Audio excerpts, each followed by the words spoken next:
नमस्कार दोस्तों, स्वागत है आपका हमारे YouTube चैनल पे। दोस्तों, आज के इस वीडियो में हम बात करेंगे अपूर्णांक से रिलेटेड कुछ न्यूमेरिकल क्वेश्चन जो कि एग्जाम की दृष्टि से बहुत ही इम्पोर्टेंट है। दोस्तों, पिछले वीडियो में मैंने बताया था कि एक स्नेल का नियम जो कि होता है आपका sine I upon sine R बराबर म्यू। दोस्तों, जो ये म्यू होता है इसी को हम कहते हैं अपवर्तनांक। ठीक है। अब देखो होता क्या है दोस्तों, अपवर्तनांक एक्चुअल में है क्या। अपवर्तनांक को हम म्यू से भी डिनोट करते हैं या कहीं कभी से एन से डिनोट किया होता है। ये होता है आपका निर्वात में या वायु में प्रकाश का वेग बटे किसी दूसरे माध्यम में प्रकाश का वेग। या फिर आप इसे कह सकते हैं किन्हीं दो माध्यमों में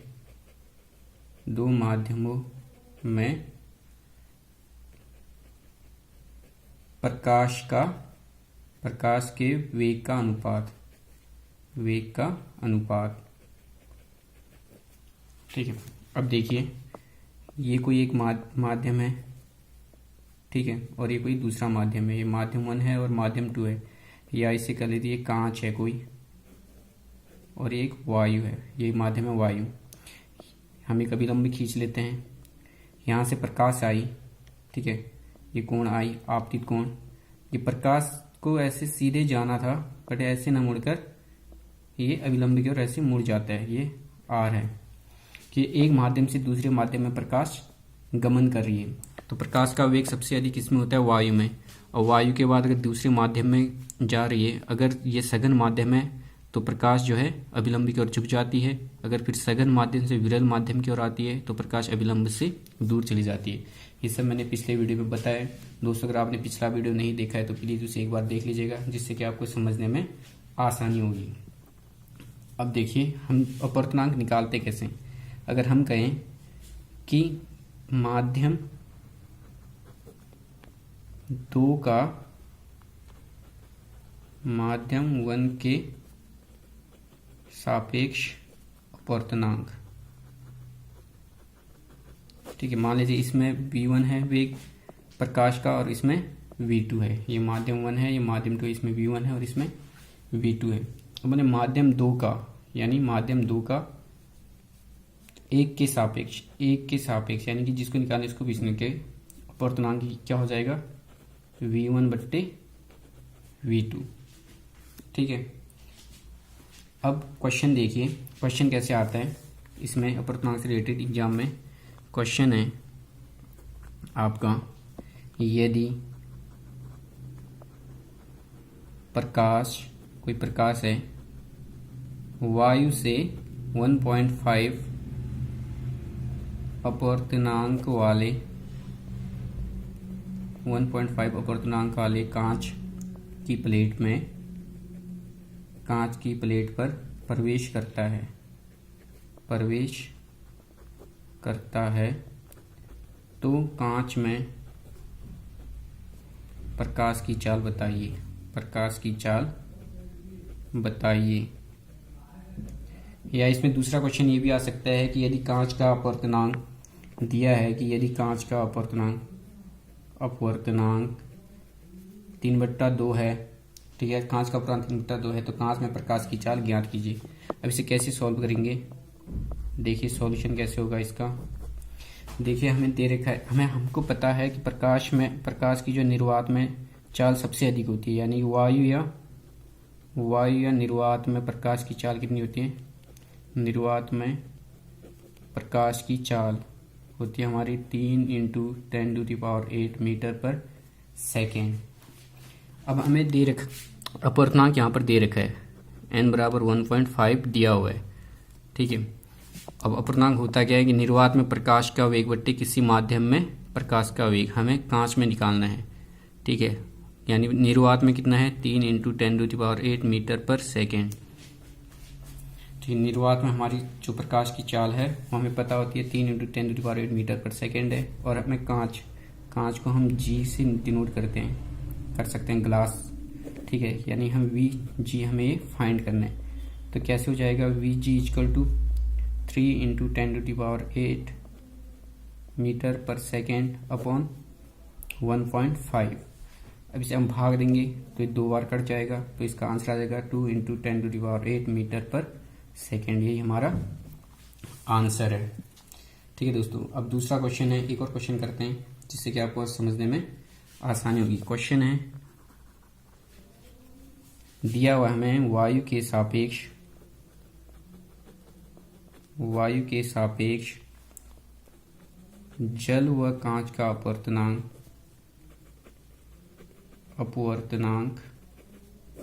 हमें दिया हुआ है 4/3 व 3/2 है। तो हमें फाइंड करना है फर्स्ट कांच का जल के सापेक्ष अपवर्तनांक, और दूसरा अपवर्तनांक मैंने शॉर्ट में एन लिख दिया दोस्तों, और दूसरा है जल का कांच के सापेक्ष। अब इसे कैसे करेंगे, देखिए सॉल्यूशन है इसका। फर्स्ट में देखिए हमें क्या दे रखा है कि वायु के सापेक्ष जल व कांच का अपवर्तनांक दे रखा है। हमें ये अपवर्तनांक है किसके सापेक्ष, वायु के सापेक्ष। वायु को हम एयर लिखते हैं तो हम ए से डिनोट कर सकते हैं, एयर जिसके सापेक्ष लिखना है उसको हम यहाँ पे लिख सकते हैं, ठीक है।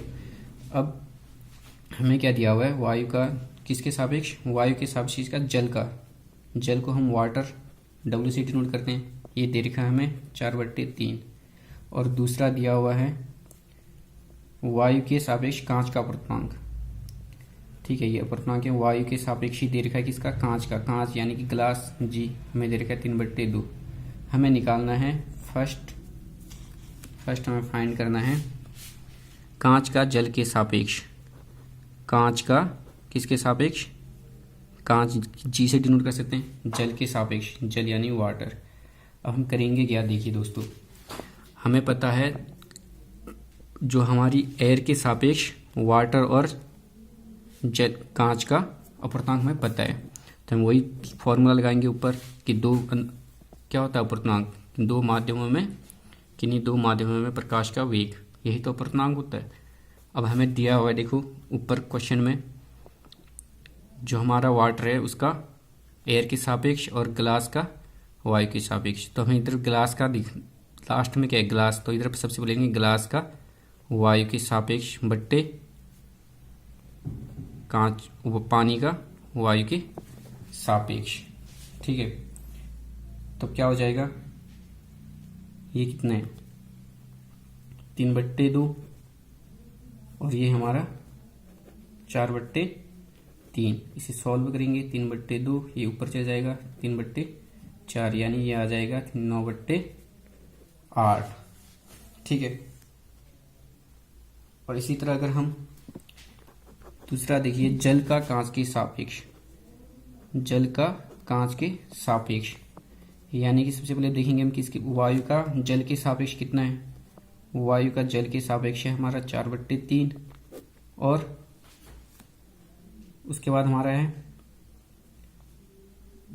कांच का वायु के सापेक्ष 3/2, या फिर अब किसी करेंगे तो क्या हो जाएगा 4/3 गुणा ऊपर जाएगा 2/3, यानी कि आ जाएगा 8/9। यही हमारा आंसर हो जाएगा, ठीक है दोस्तों। आपको देखना है कि सबसे पहले कि हमें क्या क्या दिया है, उसके बाद जो हमें निकालना है, हमें वायु के सापेक्ष दोनों का अपवर्तनांक हमें पता है, तो इसी को हम यहाँ रख देंगे। देखो इसमें हमें क्या है, ग्लास के सापेक्ष अपवर्तनांक पता है, वायु के सापेक्ष भी पता है, तो हमने ये रख दिया सिंपल, और हमारा क्वेश्चन आंसर आ गया। अब देखो एग्जाम में कभी कभी डायरेक्ट पूछ लेता है कि जल का अपवर्तनांक कितना है, वायु का कितना है, बर्फ का कितना है, या फिर एल्कोहल का कितना है। तो दोस्तों मैं कुछ इधर अपवर्तनांक का इंडेक्स बना देता हूँ, आप उसे याद कर लीजिएगा, ठीक है। जैसे वायु का आपको पता है क्या होता है 1.0003, या फिर ये 1 के बराबर होता है, हम इसे 1 मानते हैं, ठीक है। और बर्फ़ का अपवर्तनांक होता है, बर्फ़ का अपवर्तनांक हमारा होता है 1.31, ठीक है। जल का है 1.33, एल्कोहल का है अल्कोहल का अपूर्णांक होता है हमारा 1.36। कैरोसिन आपको पता है, कैरोसिन का होता है 1.44।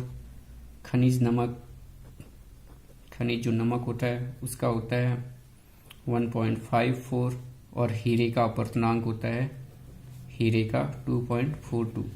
हीरे का और जल का बहुत इंपॉर्टेंट है, इसे आप याद रख लीजिएगा, ये कई बार क्वेश्चन बना हुआ है एग्जाम में। ठीक है दोस्तों, और एक और क्वेश्चन होता है लाइट से, जो हमारा न्यूमेरिकल आता है। ठीक है, हमें समतल दर्पण से एक न्यूमेरिकल आता है। ठीक है, यहाँ पर बता देता हूँ मैं कि यदि कोई वस्तु दो समतल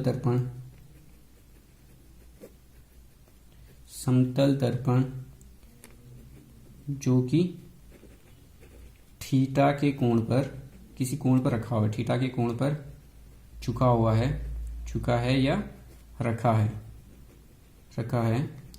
तो कुल उस वस्तु के कुल कितने प्रतिबिंब बनेंगे। दोस्तों कभी कभी क्वेश्चन आता है कि कोई हमें वस्तु दे रखी है, दो समतल दर्पण के बीच रखा हुआ है किसी एंगल पे 30 डिग्री, 40 डिग्री या 50 डिग्री, और हमसे पूछा जाता है कि इसके बीच इसकी जो है कुल कितने प्रतिबिंब बनेंगे। तो प्रतिबिंब बनने का जो फॉर्मूला आता है n = ये प्रतिबिंब बनने का होता है 360/θ-1। ठीक है दोस्तों, आप इसे याद रख लीजिएगा।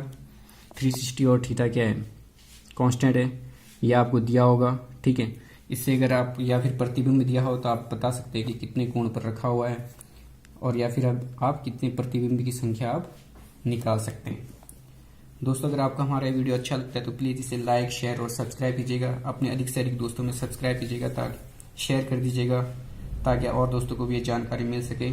Thank you for watching this video. धन्यवाद।